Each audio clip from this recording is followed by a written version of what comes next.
This is my Ford Ranger. After the clutch reservoir ran out of clutch fluid, I refilled it and tried to bleed the clutch master and slave cylinders by the same method that I had used for brakes, which is have somebody pump the clutch pedal a few times and then hold it, while at the same time I release the bleeder screw down at the slave cylinder. I tried this for a couple of hours yesterday. With no positive result.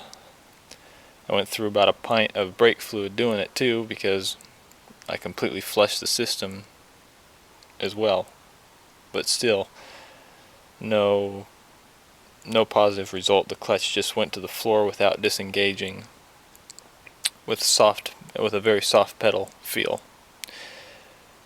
I did a little bit of research online and found that some people have had luck by taking the master cylinder apart underneath the pedal and getting the air out of that. Some air can collect in the master cylinder itself and not be taken out even when you bleed the clutch cylinder in the traditional method. So I'm going to try to perform this, and hopefully I'll have a working truck by the time it's over. So this is the master cylinder, and presumably there's a little bit of air in there, and that's what's causing the soft pedal feel.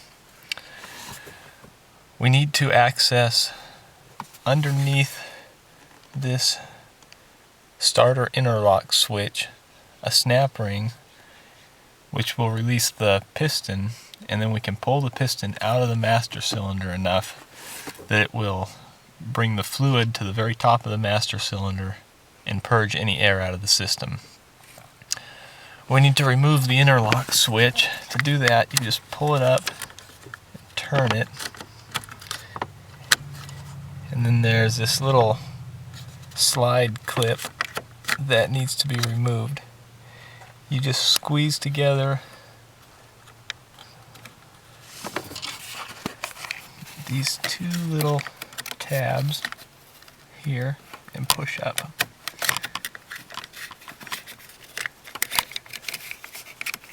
And that exposes a slot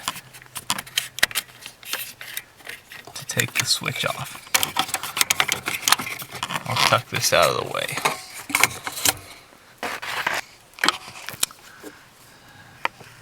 Next we need to remove the actuator rod from the pedal itself. There's a plastic clip that holds it on. To remove that, we need to slide a screwdriver underneath the plastic and pull.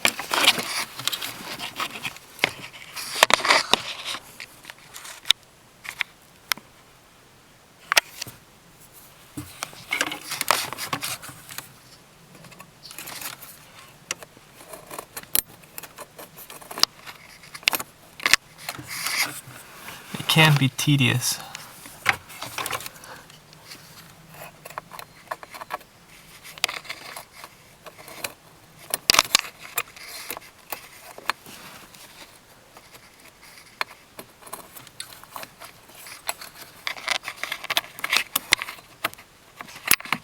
Sometimes if you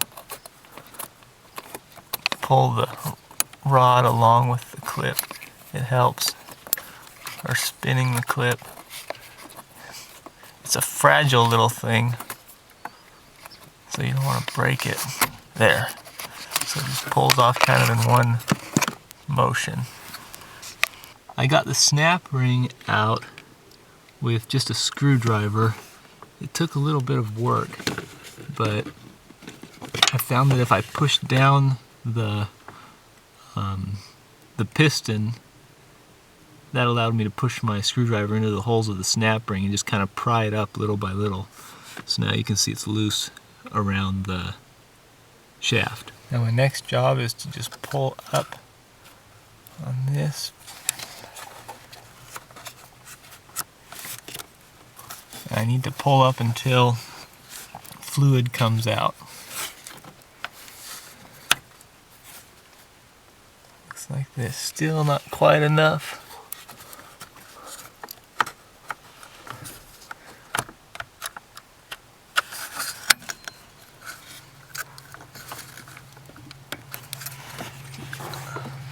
Should be almost there.